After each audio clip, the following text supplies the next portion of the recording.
Hi, everyone. Thank you for joining us. This is actually our first official Fireside chat, and I'm really excited to have Bruce Russell, the one and only, all the way from London, joining us today. I met Bruce through Engage. I think it actually was in a swimming pool when I met you. It was. um, it was. I think that's where most of the networking and business happens during the unscheduled time at Engage. I think it was Novack where we met. And I had been a fan of yours for many years and following you on Instagram. And I was so happy you knew about PartySlate when I met you. So you made my Well, day. I had listened, I knew about PartySlate, but I'd also listened to your interview with Andy Kushner on the Wedding Biz, Oh, great. like Yes. 6 months earlier, I which I just love loved. It's Andy still one and I of my love the favorite way. interviews. Yes. Oh, thank you so much. You really made my day now. So, but just before we get started, we have a lot of new people that are joining us today on the Zoom. Again, PartySlate is a platform that we launched here in the US. I guess it was almost 4.5 years ago. And I was planning all these corporate events. I have a geeky digital agency background. I was looking for inspiration, and I found a lot of wedding blogs that were more mass market, but I couldn't find corporate events and galas and birthday parties and things like that. And I was frustrated with Pinterest dead ends. And then I used a website called Houzz, Houzz. I know it's a very big global website, and redesigning a kitchen. And I was really inspired with my 20 years of digital experience. I like, this is what I need for the events industry. So I was looking at it from a party host perspective, not actually an event professional's perspective. And actually I got married at the Four Seasons in Chicago, and I started talking to all the people that did my wedding and corporate events. And they too felt there was a need for an easy way to share your work, build your brand, and really connect with your network and obviously grow your business. So I started it. We have 10,000 event professionals. We actually have about 1,000 of them overseas outside of the US. We have a vision, Bruce, for global domination. I like to think big, Not a but bad thing. I'm excited to have, this is our first fireside chat outside of the US, and I just want to welcome you. So thanks Thank for you. joining. Thanks so much for having me. Yes, and so many people on the call, on the Zoom, I should say, know that you do events all over the world. Your events are beautiful, and I'm going to show your profile page later in the interview. But could you tell us a little bit about your founding story? I love to know the backstory of how you got into events, where you're from originally, and how you built this really great brand in the events industry. Well, we'll take a quick run through my life. Yes. I grew up on the east coast of Canada, Yes. in Nova Scotia, small French village, coastal village, and I studied education. My goal was to become a school teacher, and I quickly discovered that that wasn't going to be me for the next 40 years or so of my life. I fell into the hospitality industry. I started working for a hotel call center for Fairmont Hotels, which is now part of Accor globally. And what I quickly did was move on property. So I worked in hospitality, in sales, marketing, PR, events, reservations, pretty much everything across the board, other than sort of front of house.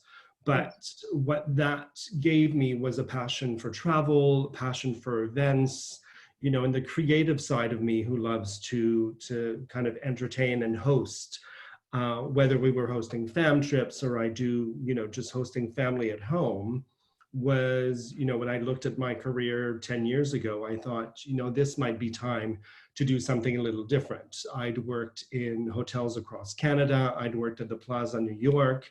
I moved to London 15 years ago and started working at the Savoy. So I had an extensive hotel background and just thought, what do I love about that industry? And it was really, from an events perspective, it was social and it was weddings. Yeah. And I just kind of mentioned it to somebody one day, to, I think, head of PR, who was a friend at the time, and said, I'm thinking I might become a wedding planner. And she's like, wonderful. And literally within 3 days on a business trip, had my entire, 4-year marketing plan done, business plan done on paper napkins. So I took about a year or so to research and think, how do people make money doing this? Yes. And yeah, that's kind of where it started from. But what I did at the very beginning, because I soon realized that I was a nobody in the industry, and this was 10 years ago, and I thought, what do I have and what can I leverage to grow my name in the industry? Because PartySlate didn't exist. I didn't have any clients. And I thought, well, I've got an extensive hotel background. The Savoy Hotel had just reopened from a long refurbishment. And I basically approached them and said, I would like to come in, consult for you. I will look after your wedding inquiries. I will do all of your venue visits. So basically the sales side of selling weddings as a venue. And I said, I'll just, charge you a commission. You won't pay me a salary. I'll just charge you a commission on whatever I convert. And so did they already did they have an events team already? They had an events team, but what happened after being closed for almost 3 years, they were just inundated with inquiries. So they just needed someone to basically answer phones and just field through inquiries, check the diary for space, and just send out proposals and follow up. What ended up happening is they were sending me all the weddings. Because I said, I will do this at the same time as I build my own company and promote my own brand.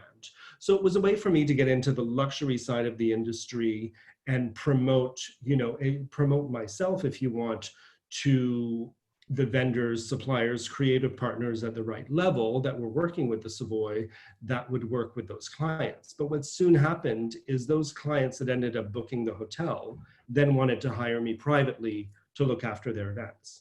Great. And so that's how you started your business, was really leveraging kind of the amazing brand that the Savoy has. I've stayed there. I used to go to London for work a lot. It's a great hotel. And I remember thinking, because I was in my 20s, how expensive it was. Luckily, work was paying for it. But I was like, oh, the Savoy in London, it just has an aura to it. And so after you started building your business with the Savoy, how did you start expanding from that? It was referrals and word of mouth? Basically a lot of it was word of mouth. What I ended up doing was hiring someone specifically to look after that side of the business. That was very much a consultancy end to what I was doing. And then I made the conscious effort to try and grow what I did outside of London. So focusing on sort of countryside weddings, but also looking at the international side, which now means that we spend about 20% of our time, 30% of our time doing international weddings. Great. And where do you do a lot of your weddings from a destination perspective? A lot of what I did was Morocco at the very beginning. I think that was something that, it was tough to plan a wedding there. And I think some people were a little bit hesitant to find the right vendors and the response times. And I think once you did something there, then you get known for, oh, that's Bruce, he's done a wedding in Morocco, let's, contact him. So I think that, it sort of expanded from there. Great. I took a trip to Morocco about 15 years ago. It's just an amazing place. But I could imagine, culturally it's different, and finding the people that you can work with, what you need was probably at the beginning a little more challenging. Yeah, completely. And that taught me, from a destination point of view, how I wanted to work and how I wanted to structure my team to then look after business internationally. Okay, great. And then, so you started to build your brand, you're getting this clientele, and then you also moved into getting TV appearances, and then eventually a reality TV show that helped even build your brand further. Tell me about your experience doing these TV appearances, the reality shows, and how that helped. You could assume that helped build your brand in many ways, but you also have kind of the lifestyle brand of Bruce, and then you have your luxury event. So I'm curious to know how those work together. Well, it was always, I've always been, the TV side came after we sort of ended ties with the Savoy in that sense. And I'm always sort of looking for different opportunities and what can I do, and had been approached to do a few TV appearances, which, did kind of off the cuff as a one-off.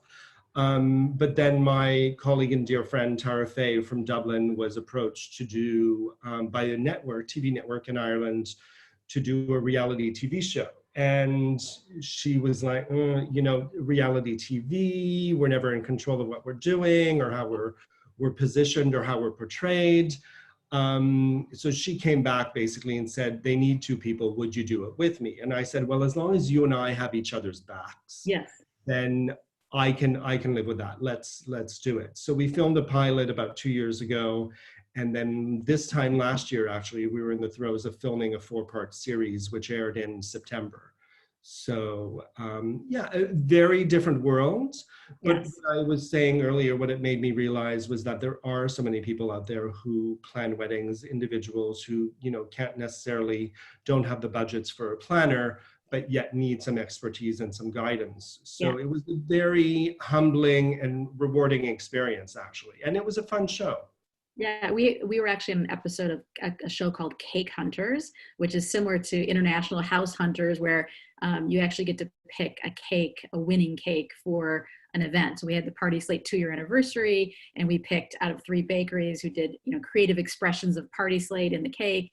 And it was just fun to see the whole process of how these shows come together, and it was great exposure, for PartySlate.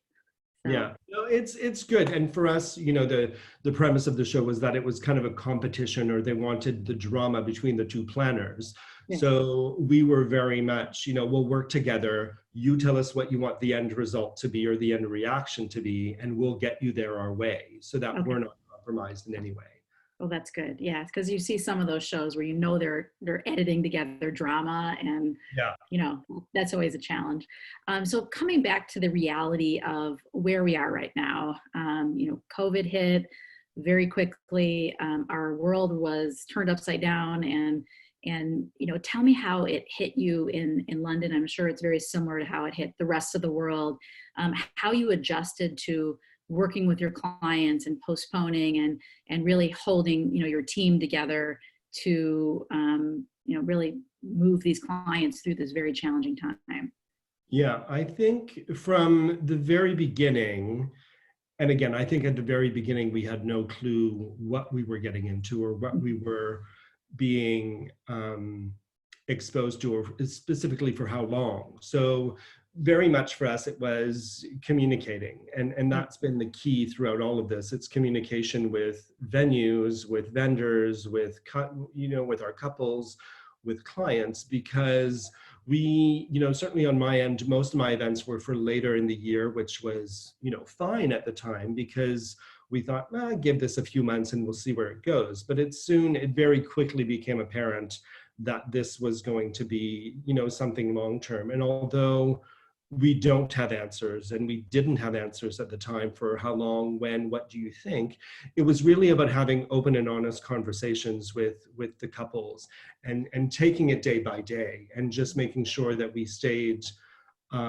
connected with them. We all stayed informed. We kept them informed of what was going on, and certainly with venues. And it did come to a point where, the events we had scheduled for this year have now pretty much all moved to 2021.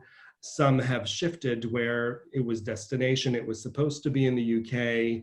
It's now moved to the US. So, as much as we postponed what we could and rescheduled, some things we had to cancel. And it was just looking at how we dealt with that, and how we communicated those things, and how we made sure that, the vendors look after the clients and look after us, but also how we look after them, and how the clients look after them as well, just to understand what's involved, even though none of us have a crystal ball to see. I was hoping you had the answers, Bruce.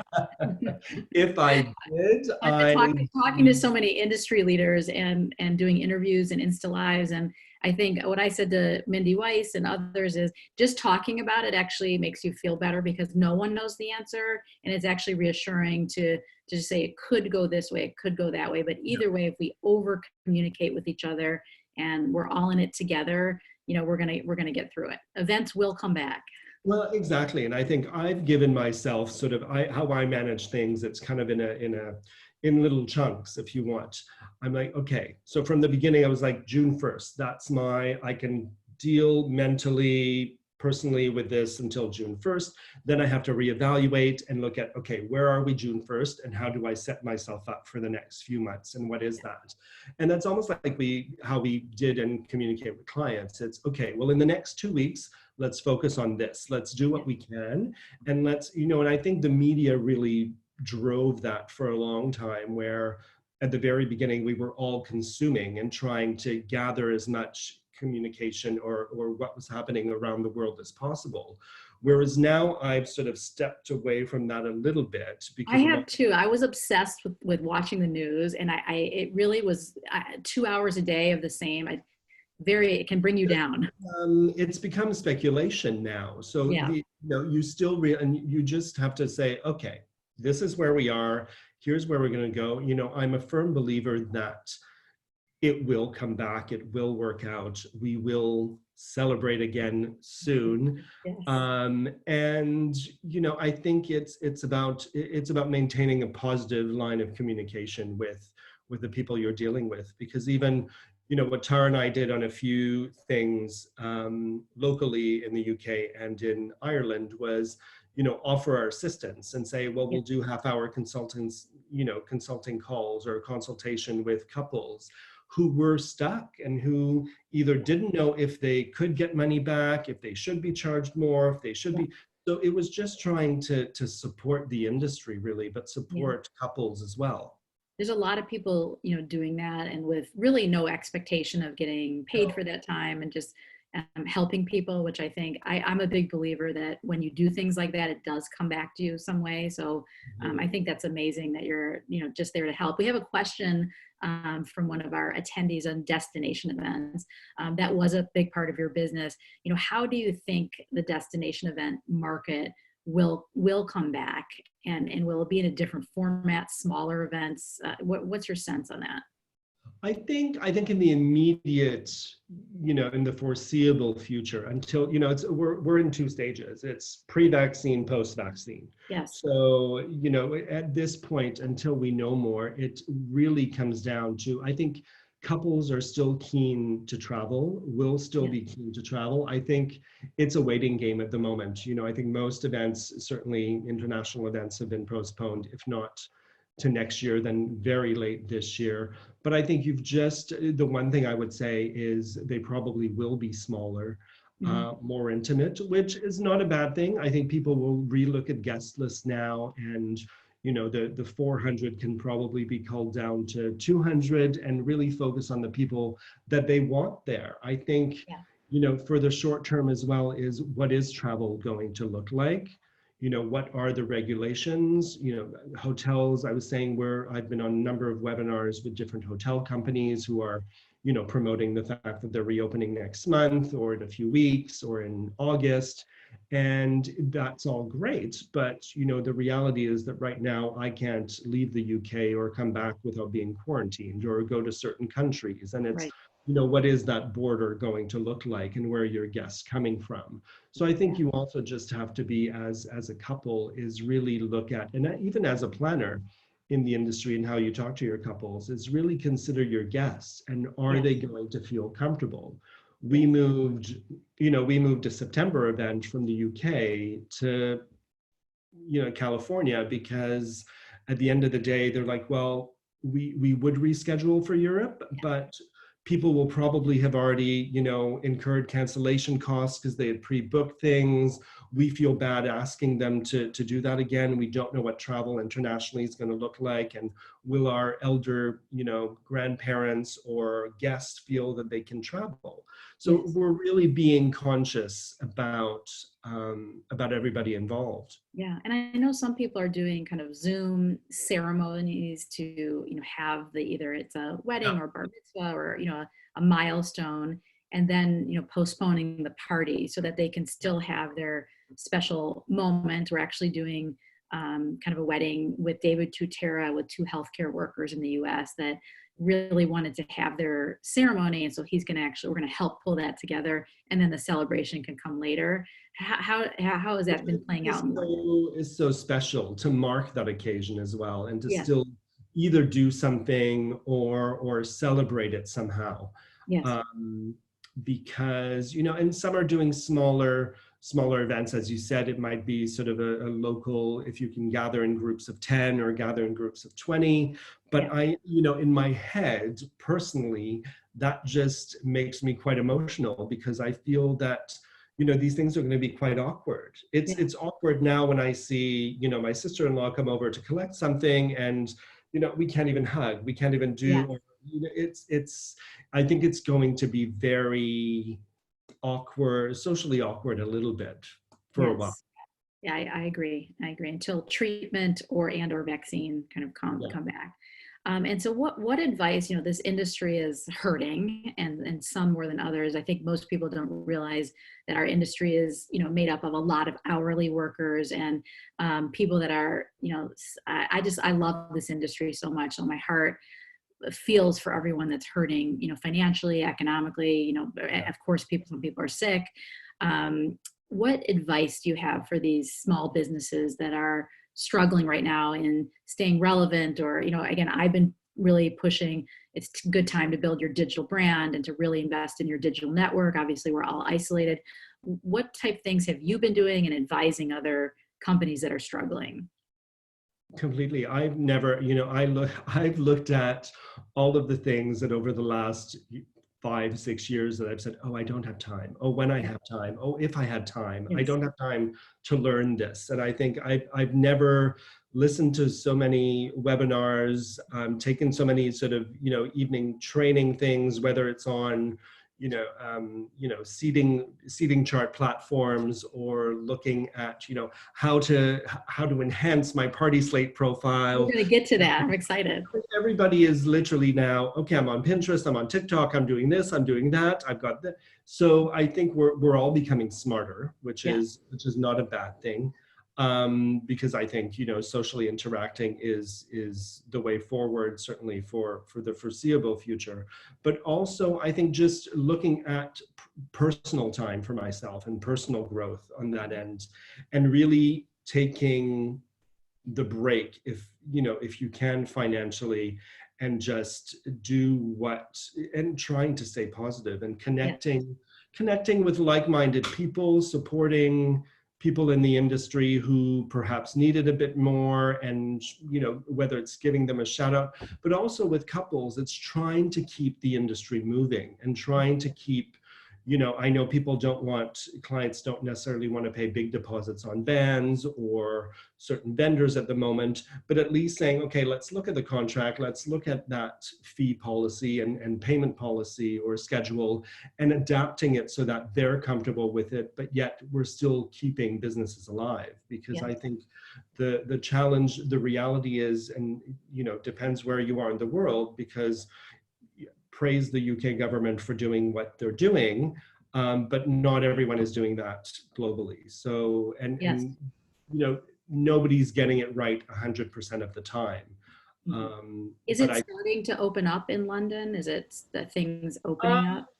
slowly, I think I'm quite generally positive and quite realist in my approach. I think it's going to be, I think people are just getting it on with things. Yeah. And as you know, it's very challenging. It's easier for me, I think, because I live outside the city. So I live about Yeah. 90 minutes Yeah. outside of central London. But I think and you see it, once people start moving, they're just going to move. And eventually they're going to fall into the same and say, well, I've either had it, I'm going to have it, something's going to happen. Yeah. And And someone from the chat asked, I'll look here, asked about social distancing and impact on, will there be dance floors? And you talked about that awkwardness in that stage before vaccine, before better treatment. What do you think it will look like? What do you think these events will look like?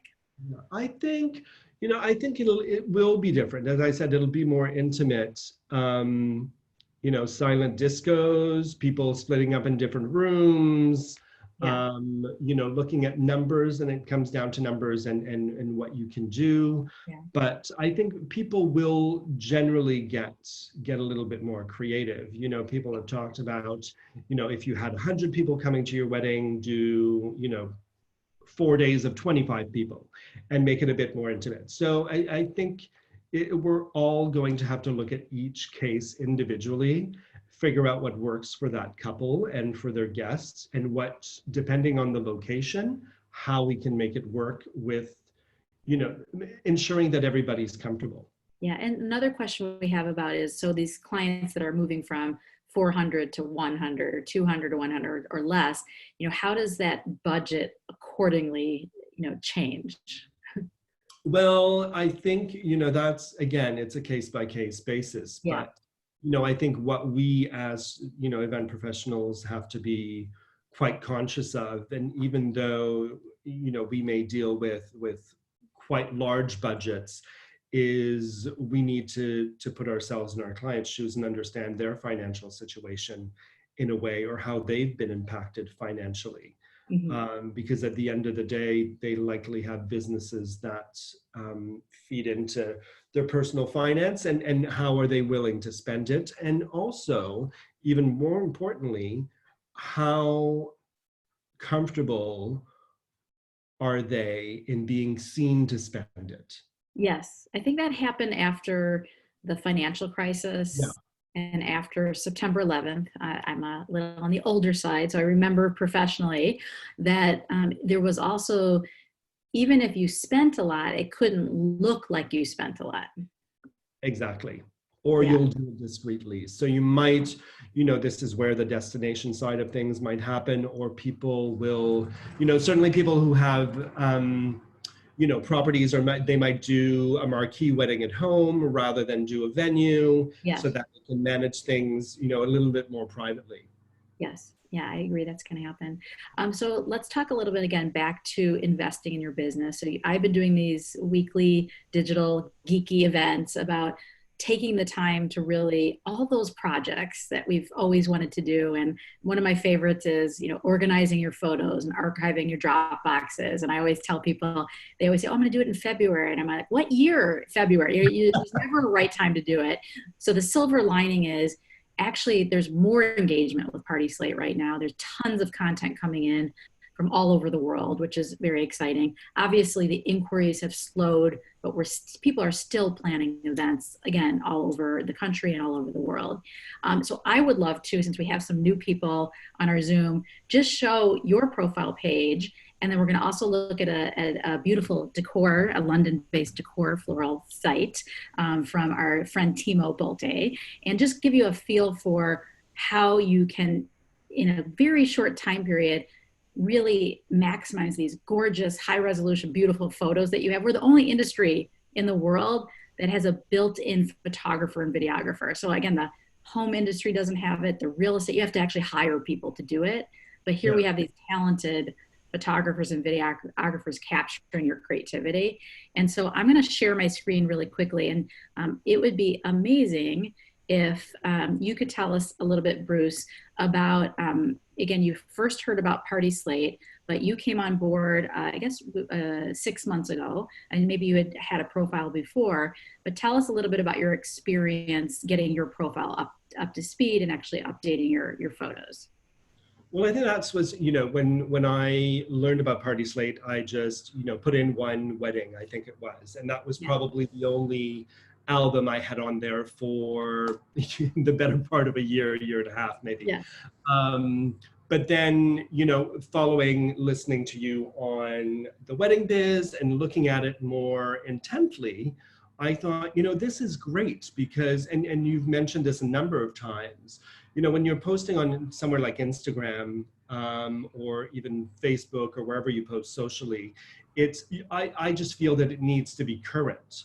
Whereas this is a place that you can dig something out from 5 years ago that has specific look, theme, supports vendors that you want to promote and have used and trust, and really showcase something different. And that's what I've tried to do with my profile, is just, it's not all weddings, it's not photo shoots, it's not it's actual events that we've done, and they're all very different. Yeah, and I think the thing that's great, we actually just launched multiple cover photos, so you can feature as many, up to 5 cover photos if you're a premium member. We also have a beautiful free profile page. For about 90% are doing a free profile. People want more help and managed and additional exposure. You can pay a monthly fee. But I like that you've shown small events. You've also showed beautiful ballroom events. This photo is just, the lighting is so stunning. But as you can see, just to give, again, some of the new people on the call, there's an overview section where you can really introduce your company. There, you can link all your recognition, which is also great for SEO, just to link back to all of these amazing articles. And then of course there's the introductory video. So anything from Vimeo to YouTube is within minutes, you can integrate that. And then the bulk of it is really, as you mentioned, the section where you go through real events. And one thing that we try to differentiate ourselves is this is a photo and video sharing platform. It's not a listing site. So we don't want to commoditize the industry by saying you have this listing and you have a carousel of 10 photos.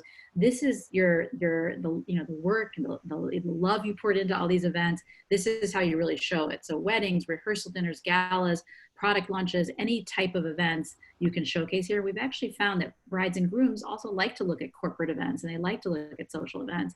And then the other thing you mentioned, Bruce, which is important that you did a really good job with, and I know our team is helping you, is adding all your credits.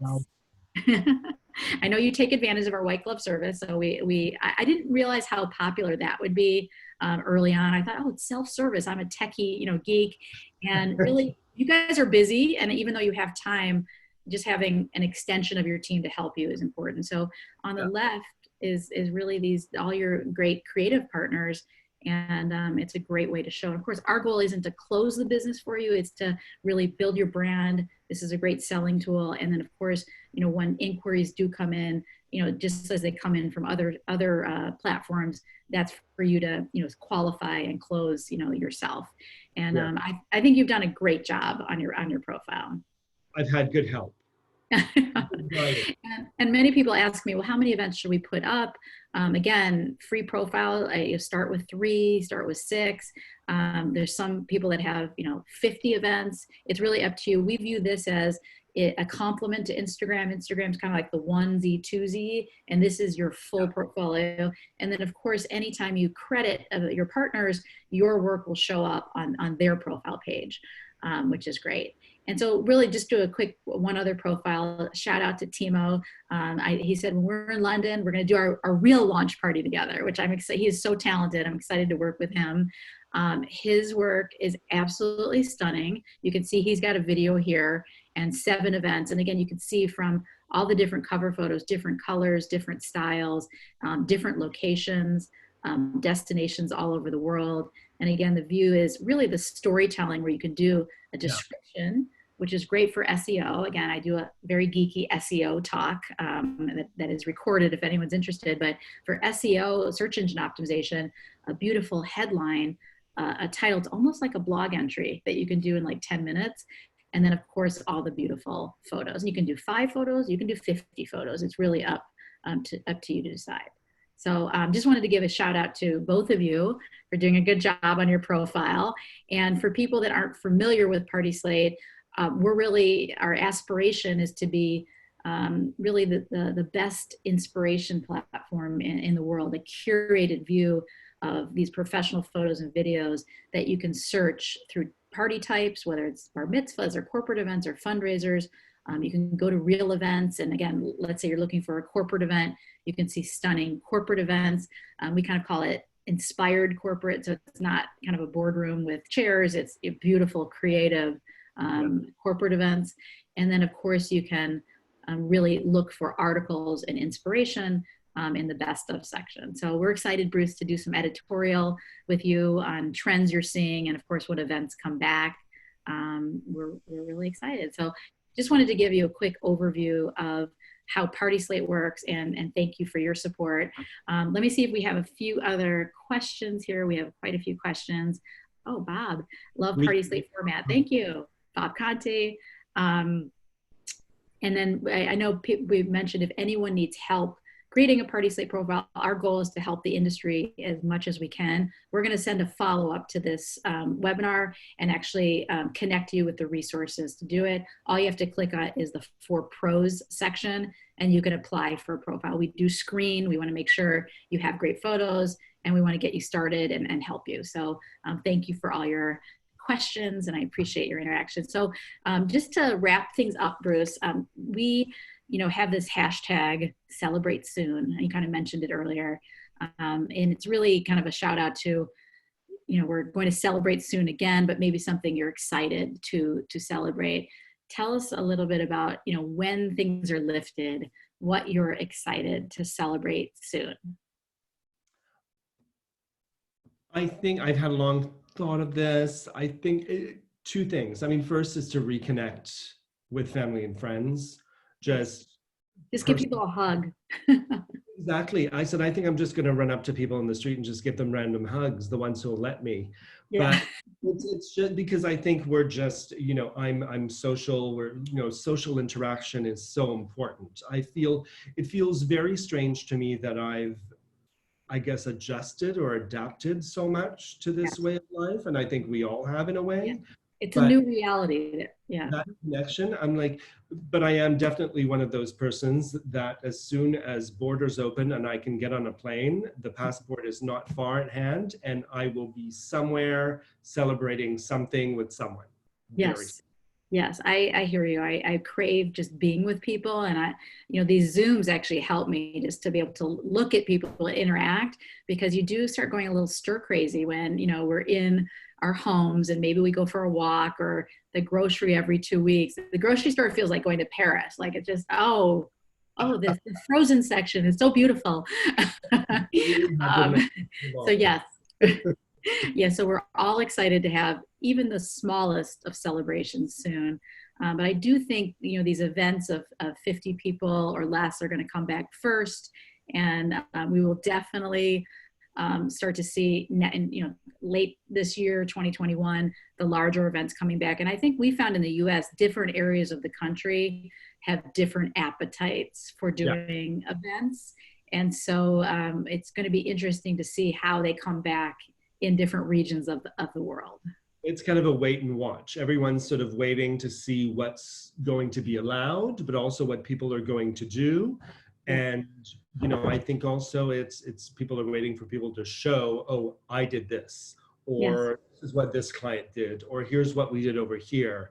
And just being able to adapt to that. Yes, and we're starting to see, small parties come back in a safe way in different areas. So I think that's encouraging.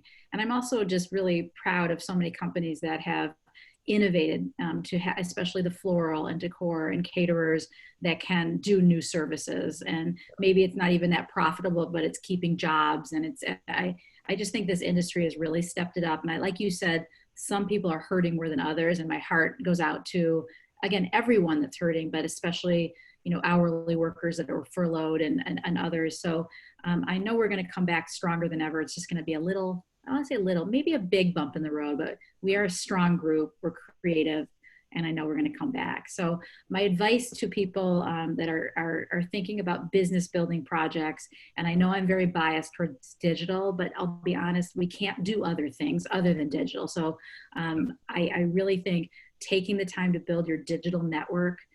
Yes, do all these Zooms and webinars, but also I'm a big LinkedIn fan, getting your profile updated. People do look at LinkedIn. Instagram, I know we're all over Instagram. Don't forget that, I know I'll give a shout out to Bob Conte because he's always commenting and joining and everything. It makes an impact. Bob's our friend we were in the pool with Bob at Engage. It makes an impact when you do these comments on Instagram, on other channels. Don't just like things. Actually take 2 seconds and write a little comment. While we're all in isolation, it is relationship building. So I will give that advice. And then the other thing I'll say is for things like PartySlate or your own website, you have these digital assets that I call marketing gold. You have these photos. They might be some from 5, 6, 7, or even longer years ago. They're still relevant. They can still help you build your brand. And you can balance the photos of details and smaller events with larger events. You have to think about what you're sharing right now, but now is the time to think about search engine optimization and building your brand. So I don't mean to like lecture, and I am very passionate about digital education, but yes, Netflix is great and we should take some self-time, but put an hour in your calendar to really focus on building your digital brand. I get really passionate about that. So Spent Bruce. a Friday afternoon a few weeks ago just relabeling and going through thousands and thousands of photos from weddings from years gone by. And Yes. just, I was like, oh yeah, actually these work and things. And like I told you, you know, some of the weddings on my profile are probably 5 years old, Yes. but And no one knows. No no, one. and that's what I love about it, Yeah. because you know there was still creativity involved. You're still telling a story, but you know it's so much easier now for me to find photos and do something because I took that time and Yes. did what I said I'd do for years. Great. Well, I'm proud of you, Bruce. And I will tell you, for other people that have asked me about, you know, organization of photos, it's great to have your Dropbox organized or however you store your photos, but you should also remember to have a Google Sheet or some sort of index with all your events that link to the Dropbox. And I don't know how many events you've done. How many events do you estimate you've produced since you started? What would you guess? Gosh, I don't know. Or how many a year would you say? Between 5 and 10 a year, so probably 50, 60-ish. Yeah, so if you have 60 events, really thinking through, you might organize your Dropbox by destination. It could Yeah. be by venue. It could be, I don't encourage people doing it by year because it's hard to find things, but think about how, you know, I call it the taxonomy of how you organize your events. I'm a total business geek. That is a great way to be able to find these things. And then we say, from a PartySlate perspective, once those are organized, and from Instagram and from Pinterest, any platform you're using, once you have it organized, it's not as daunting to actually do these things because you know where everything is. Say that again. So easy. And then if you need a photo for Instagram, it's like you've got it in a minute. You're not looking for, oh, what photo should I post today? Yeah, so I will send out on the follow-up a link to, we have a great template that we've created for PartySlate events. We've done about 50 events as well over the last 4 years.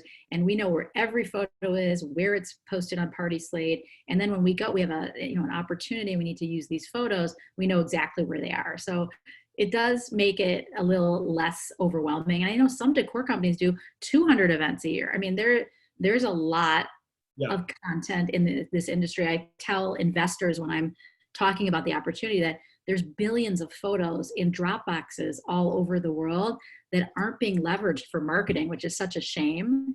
And so yes, one or two on Instagram from that event, but this is an opportunity to really, not monetize, like sell them, but really build your brand through a great portfolio sharing technique. So thank you, Bruce, for number one, taking the time to talk to us, but for also, you know, again, continuing to be a strong leader and a strong voice for the industry. I always say, I always feel better after these kind of conversations that there's so many smart, great people. I know we will figure a way at the right time how we will rebuild this industry and make people feel comfortable having events again.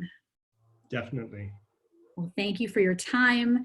And as a follow-up, I will say my next weekly digital webinar on Tuesdays on Pinterest. And Pinterest is, you know, again, I love Instagram. It's our number one kind of referral in addition to, you know, Google and SEO. But Pinterest is a great platform. We share all our content out to Pinterest, and then it drives traffic back. So it's part of our ecosystem. And so we're going to share some time-saving tips on how you can use PartySlate to update Pinterest, and then also best practices from a Pinterest marketing perspective. So I hope many of you can join us on Tuesday. We'll send a link out as a follow-up. And Bruce, we are huge fans. We love your events, and I know we will celebrate soon, hopefully in London. Definitely. Well, great. Well, thank you everyone for joining us, and I appreciate all your questions. And shout out to Timo for also encouraging us to do a London event. And one day soon, we will celebrate in person. So thank you again. Can't wait. Thank you.